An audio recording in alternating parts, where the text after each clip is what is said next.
আমাদের আমির ডক্টর শফিকুর রহমান আজকের এই দিনে দাঁড়িয়ে এমন একটি ঘোষণার অনেক বেশি দরকার ছিল।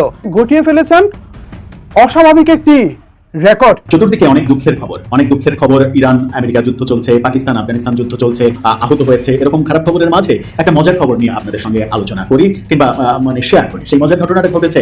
ও মাই গড, জনাব তারেক রহমান সাহেব কি শুরু করলেন?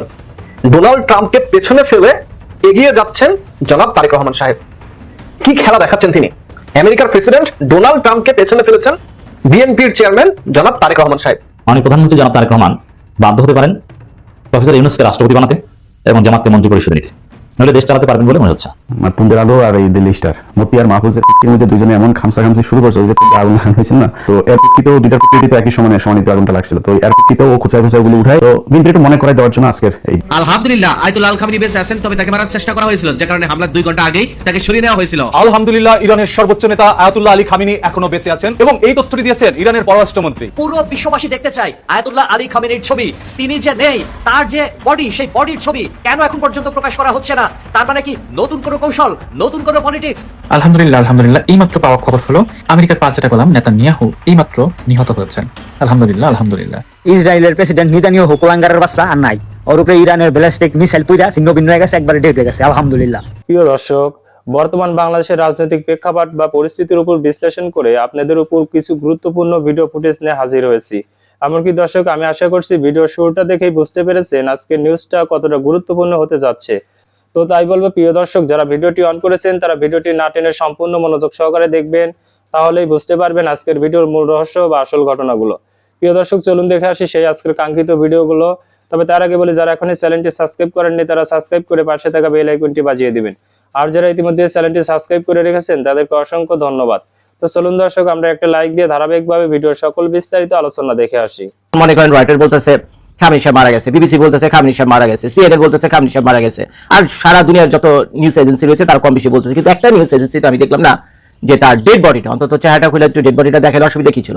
ইভেন ইরানে যে ইগুলো আছে, রাষ্ট্রীয় যে সংবাদ মাধ্যমগুলো আছে তারাও তো পারতো, বুঝছেন, তারাও দেখেনি। তো মোটামুটি সবাই মানে প্রথমে পশ্চিমারা বললো যে খামেনি মারা গেছে, পরে দেখি যে ইরানিয়ান যে সংবাদ মাধ্যমগুলো আছে তো তারা বলতে শুরু করলো হ্যাঁ ভাই সত্যি কথা, খামেনি সাহেব মারা গেছে, আমরা এই যে 40 দিনের শোক দিবস ঘোষণা করলাম আর 7 দিন ধরে আমরা অফিস আদালতে যাবো। এটা একটা কথা হলো নাকি ভাই? এটা একটা কথা হলো নাকি? মানুষদেরকে, সাধারণ মানুষদেরকে তার ডেড বডি পর্যন্ত দেখানোর সুযোগ করা হয়নি। এখন চিন্তা করে দেখেন আপনারা, হইতে পারে যুদ্ধে তো সবকিছু চলে, যুদ্ধে কিন্তু সবকিছু চলে, যুদ্ধে যে কোনো টেকনিক চলে। এখন চারদিক থেকে যেভাবে ঘিরে ধরছে ইরানকে, হইতে পারে, জাস্ট আমার ধারণা, ভুলও হতে পারে, এখন আমি আপনাদের মতো একজন সাধারণ পাবলিক, হইতে পারে একটা যুদ্ধ কৌশল বা ওয়ার স্ট্র্যাটেজি যেটাকে বলে। কিরকম ওয়ার স্ট্র্যাটেজি? মনে করেন এই যেভাবে চারদিক থেকে চেপে ধরছে, চারদিক থেকে যেভাবে ধরছে ইরানকে, তো খামেনি সাহেবের এমনি আসলে মানে এখান থেকে বের হয়ে যাওয়া খুব কঠিন ছিল। তো এখন যেহেতু খামেনি সাহেব নানানভাবে মানে আকাশ প্রতিরক্ষা ব্যবস্থায় বিশেষ করে অত্যন্ত দুর্বল, ইরান যে আকাশ প্রতিরক্ষা ব্যবস্থা এত দুর্বল সেটা ভাই গতকালের কাহিনী না দেখলে, গত 2 দিনের কাহিনী না দেখলে আমি বিশ্বাসই করতাম না। আমি অবাক হয়ে যাই। ওই ইসরায়েলি বিভিন্ন যুদ্ধ বিমান আসতেছে, ইরানের আকাশে ঘোরাঘুরি করতেছে, ইচ্ছা মতো যেখানে বোম টোম মারতেছে, আবার নিরাপদে চলে যেতেছে। এটা কি হইলো ভাই? বুঝলেন আমার এটা কিছু হইলো? উত্তর হইল না। তো যাই হোক, এখন আকাশ প্রতিরক্ষা ব্যবস্থা যে করুণ অবস্থা ইরানের যে আমি দেখলাম, তো স্বাভাবিকভাবে এখন ইরানকে তো মোটামুটি রিপ্ল্যানিং করতে হবে যে না, এই আকাশ প্রতিরক্ষা ব্যবস্থা দিয়ে অন্তত ইসরায়েলের মোকাবেলা করা সম্ভব না, বাস্তবতা মেনে নিতে হবে। তো এখন এই যে মনে করেন চারদিক থেকে কাহিনীর ভিতরে পড়ে গেছে, ভেজালের ভিতরে পড়ে গেছে, ঠিক আছে, তো বের হইতে পারতেছেন ইরান। তো আমার কাছে কেন জানি মনে হচ্ছে এটা হতে পারে তার একটা স্ট্র্যাটেজি, একটা কৌশল, যে এখন পশ্চিমা গণমাধ্যমগুলো তো প্রমাণ করতে চাইতেছে খামেনি মারা গেছে, তো ভালো কথা, ওরা বলতেছে খামেনি মারা গেছে, আমরা এখন বলুন খামেনি মারা গেছে। তো এখন খামেনি সাহেব যদি মারা যায়, স্বাভাবিকভাবে যুদ্ধ দুর্বল হয়ে যাব। যুদ্ধ দুর্বল হবে কিনা? এখন যার বিরুদ্ধে আপনার যুদ্ধ, সেই যদি মারা যায় এবং যে দেশের রাষ্ট্রপ্রধানকে আপনার মারার কথা মেরেছেন, সেই দেশেই যদি সরকারি চ্যানেলগুলো এটা প্রচার করে, তাহলে তার দুধ কা দুধ পানি কা পানি হয়ে গেল, আর তো কোনো কিছু তর্ক বিতর্ক থাকে না। এর আগে যেমন একটা তর্ক তৈরি হয়েছিল খামেনি সাহেব আসলে মারা গেছে না বেঁচে আছে, মারা গেছে না বেঁচে আছে, এখন তো এই তর্কটা থাকে না। তো স্বাভাবিকভাবে যুদ্ধ যাবে দুর্বল হয়ে। আর যদি যুদ্ধ দুর্বল হয়ে যায়, এখন ইরানের যে ত্রুটিগুলো আছে, ফ্লগুলো আছে, বুঝছেন, ব্যাকড্রগুলো আছে, বুঝছেন, তো তারা কি করবে? তারা সেগুলোকে ঠিকঠাক করা শুরু করবে, হয়তো রাশিয়ার সাহায্যে, হয়তো বা চীনের সাহায্যে, এটা আমি জানি, এটা আমার ব্যক্তিগত মতামত, কারণ তাকে তো যুদ্ধে ফিরে আসতে হবে। এই যুদ্ধ যেহেতু লাগছে, যুদ্ধ শেষ হওয়ার না, তো এখন হয়তো কিছুটা সময় পেয়ে যাবে ইরান। সবাই এখন যেহেতু মাতমে ব্যস্ত হয়ে যাবে এই খামেনি সাহেবের শোকে, আর এই সুযোগে হয়তো ইরান ঘুরে দাঁড়াবে, আমার কাছে কেন জানি মনে হচ্ছে। পুরো জাতিকে কি টুপি পরানো হচ্ছে? আয়াতুল্লাহ আলী খামেনির যে ছবিগুলো দেখা যাচ্ছে সেই ছবিগুলো তো AI জেনারেটেড, আসল ছবি কই? ধ্বংসস্তূপের নিচে তিনি যদি চাপা পড়ে থাকেন, সেই ছবিগুলো কই? তার দেহের ছবি কই? সেগুলো কিন্তু নেই। মার্কিনীরা শুধুমাত্র প্রচার করে যাচ্ছে যে তিনি নেই। ইরান থেকেও স্টেটমেন্ট দেওয়া হয়েছে, সেটা নিয়ে একটা বিতর্ক রয়েছে। তবে পুরো বিশ্ববাসী দেখতে চায় আয়াতুল্লাহ আলী খামেনির ছবি। তিনি যে নেই, তার যে বডি, সেই বডির ছবি কেন এখন পর্যন্ত প্রকাশ করা হচ্ছে না? তার মানে কি নতুন কোনো কৌশল, নতুন কোনো পলিটিক্স, মধ্যপ্রাচ্যে কি আরো কোনো কিছু দেখতে হবে? রাশিয়া দাবি করে বসেছে, একটা স্টেটমেন্ট আমরা এরকম দেখলাম, সামাজিক মাধ্যমে সত্য নাকি মিথ্যা জানি না, তাদের দাবি অনুযায়ী আয়াতুল্লাহ আলী খামেনি এখনো জীবিত রয়েছেন। প্রিয় দর্শক, খুবই গুরুত্বপূর্ণ একটি খবর। অবশেষে 24 জুলাই গণঅভ্যুত্থানের সময় পুলিশ হত্যাকাণ্ডের বিষয়ে যে বিচার ব্যবস্থা এবং তদন্ত প্রক্রিয়া এগিয়ে নিতে চেয়েছিলেন স্বরাষ্ট্রমন্ত্রী সালাউদ্দিন আহমেদ, তার সেই জায়গা থেকে তিনি সরে এসেছেন। তিনি তার বক্তব্য খণ্ডন করেছেন এবং সেই জায়গায় তিনি আর এখন নাই। এমনকি তার এই বক্তব্যের মাধ্যমে আমরা এটিও জানতে পারলাম যে খোদ সরকার ওই জায়গা থেকে সরে এসেছে। সরে আসতেই হবে, সরে আসা ছাড়া সরকারের কোনো উপায় নেই। পুলিশ হত্যাকাণ্ডের বিচার করতে গেলে সরকারি বিপদে পড়ে যাবে। হ্যাঁ, আমরা ধারণা করতে পারি যে সরকারের ভিতরে একটি শ্রেণী আছে, একটি মহল আছে, যারা মূলত আওয়ামী লীগ থেকে তাদেরকে এখানে প্রোভাইড করা হয়েছে এবং তারা এসে বিএনপির ভিতরে গুপ্ত বিএনপি সেজে তারা তাদের মিশন এবং ভিশনকে সামনে এগিয়ে নিয়ে যেতে চাচ্ছে। এই তারাই হয়তো কোনো এক সময় সরকারের ভিতরের কোনো একটা মহলকে, কোনো একজন ক্যাবিনেট সদস্যকে প্ররোচিত করেছিল এবং তারই ফলশ্রুতিতে তারা এই ধরনের একটা স্টেটমেন্ট সেখান থেকে বের করে এনেছিল যে পুলিশ হত্যার বিচার হবে। এই ঘটনা, এই বক্তব্য ছড়িয়ে পড়ার সাথে সাথে যখন চারিদিকে সমালোচনার ঝড় ওঠে, বিশেষ করে যে বিষয়টি সরকারের টনক নাড়িয়ে দিয়েছে সেটি হচ্ছে বিএনপির বিভিন্ন অঙ্গ সংগঠনের নেতাকর্মীদের বক্তব্য, ছাত্র দলের বক্তব্য, যুব দলের বক্তব্য, মূল বিএনপির বিভিন্ন নেতাদের বক্তব্য ব্যাপকভাবে সামাজিক যোগাযোগ মাধ্যমে ছড়িয়ে পড়ে। যেমন আমরা একটা উদাহরণ দিই, পুলিশ হত্যাকাণ্ডের বিচার যদি করতে যাওয়া হয় তাহলে সর্বপ্রথম যাত্রাবাড়ি এলাকায় যিনি দায়িত্ব পালন করেছিলেন এবং স্বঘোষিতভাবে তিনি ছাত্র দলের সভাপতি রাকিবুল ইসলাম রাকিব, তিনি স্বঘোষিতভাবে বলেছেন যে তার নেতৃত্বে যাত্রাবাড়িতে বিক্ষোভ হয়েছে এবং সেখানে পুলিশকে মোকাবেলা করা হয়েছে, প্রতিহত করা হয়েছে, সেখানে ফ্যাসিবাদ মুক্ত করা হয়েছে। তাহলে তার রেকর্ড আছে। নতুন একটা রেকর্ড সারা দেশে ছড়িয়ে পড়েছে। যুবদল নেতা নয়ন বলা হচ্ছে যদি পুলিশ হত্যাকাণ্ডের বিচার করতে যাওয়া হয় তাহলে সর্বপ্রথম ফাঁসির মঞ্চে দাঁড়াতে হবে এই যুবদল নেতা নয়নকে। শুধু নয়ন একা নয়, নয়ন আবার বিভিন্ন জায়গায় মিছিল করেছে। তার একটি স্লোগান ছিল যে তারেক রহমান জানেন নাকি জুলাই আন্দোলনের নেতা আপনি, এই জাতীয় একটা বক্তব্য। সিরাজগঞ্জে বিএনপির এক নেতা তিনি একেবারে প্রকাশ্যে ঘোষণা করেছিলেন যে এই যে আমরা পুলিশদেরকে যে মেরে থানা লুটপাট করা হয়েছিল, থানা জ্বালিয়ে দেওয়া হয়েছিল, কিছু পুলিশদেরকে হত্যা করা হয়েছিল, এইটা না করলে এই গণঅভ্যুত্থান সংগঠিত হতো না, আমরা এটি করেছিলাম। পরবর্তীতে তিনি অবশ্য বলেছেন যে এটা স্লিপিং অফ টাং, এটা আপনারা সবাই দেখেছেন। এই যে একের পর এক তাদের নেতাদের স্বপ্রণোদিত হয়ে কথা বলা, বিএনপির বিভিন্ন পর্যায়ের নেতা কর্মীদের স্বপ্রণোদিত হয়ে নিজের ক্রেডিট ফলানো, এই ক্রেডিট ফলাতে গিয়েই দেখা যাচ্ছে যে সেখানে তারা বড় ধরনের বিপদে পড়ে যাচ্ছে। সুতরাং সরকার যদি ওই পথে আর এক তিল পরিমাণ অগ্রসর হয় তাহলে বিপদে পড়ে যাবে তো সরকার। কারণ সরকার দলীয় সদস্যরাই তো এই গণঅভ্যুত্থানের সাথে জড়িত, প্রত্যেকেই জড়িত। শুধু সরকার দলীয় বলবো কেন, বিএনপি এটা অস্বীকার করতে পারবে না যে তারা এই গণঅভ্যুত্থানের নেতৃত্ব দেয় নাই বা তারা জড়িত ছিল না। জামাত ইসলামও অস্বীকার করতে পারবে না, এনসিপি তো আছেই। প্রত্যেকেই, একমাত্র স্বৈরাচারের যারা খাঁটি নির্ভেজাল দোসর এরা ছাড়া প্রত্যেকেই কিন্তু এই আন্দোলনের সাথে জড়িত ছিল। বিশ্ব রাজনীতি এক অবিশ্বাস্য সমীকরণের মুখে, যার প্রভাব অনিবার্যভাবে বাংলাদেশে পড়বে। বাংলাদেশে মাননীয় প্রধানমন্ত্রী জনাব তারেক রহমান বাধ্য হতে পারেন প্রফেসর ইউনূসকে রাষ্ট্রপতি বানাতে এবং জামাতকে মন্ত্রী পরিষদে নিতে, নইলে দেশ চালাতে পারবেন বলে মনে হচ্ছে। দর্শক, আপনারা জানেন বিশ্ব এখন একটা অস্থির সময় পার করছে।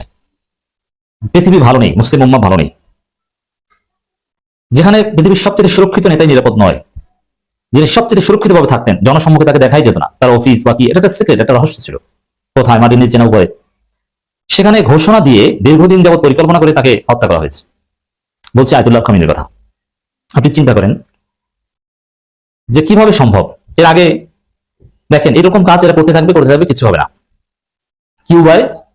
কিউবানা ভেনেজুয়েলার প্রেসিডেন্টকে, মাদুরোকে তার বেডরুম থেকে ধরে এনেছে যুক্তরাষ্ট্র, কিছুই হয়নি তার প্রতিবাদে, চুপচাপ এখন যুক্তরাষ্ট্রের কারাগারে আছেন।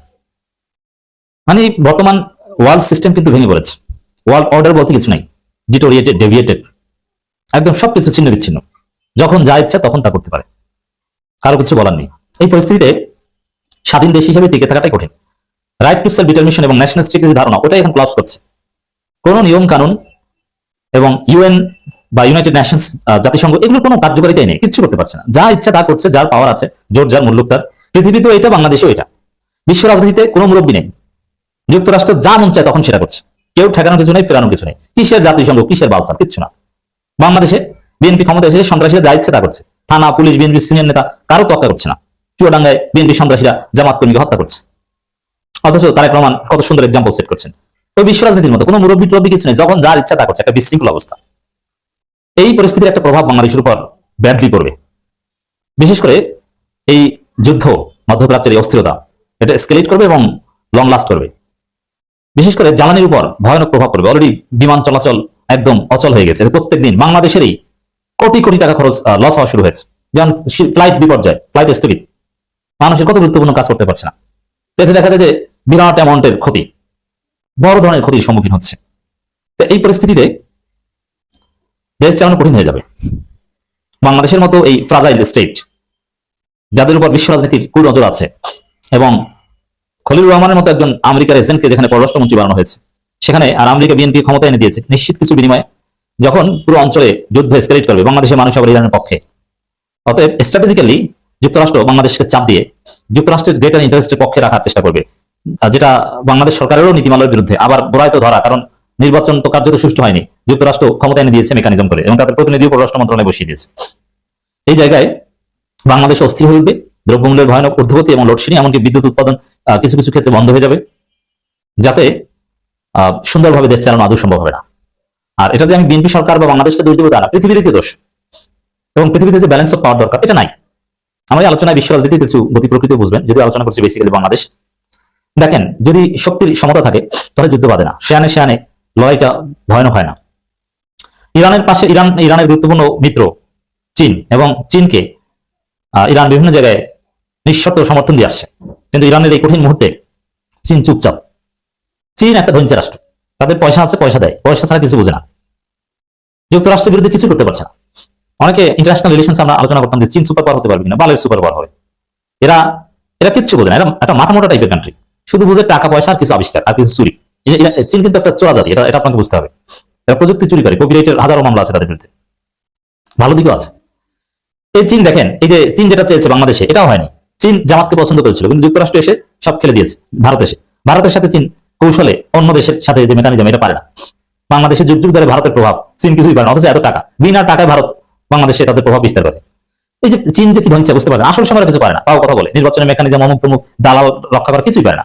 এই যে ইরানের এই বিপদ, ইরানের সবচেয়ে ঘনিষ্ঠ মিত্র চীন, চীন কিছুই বলতেই পারছে না, অথচ এখানে ফুল শক্তি দিয়ে ইরানের পাশে দাঁড়ানো উচিত ছিল। অথচ ইসরায়েল দেখেন, ইসরায়েলের জন্য যুক্তরাষ্ট্র যানবাহন দিয়ে যুদ্ধ করছে।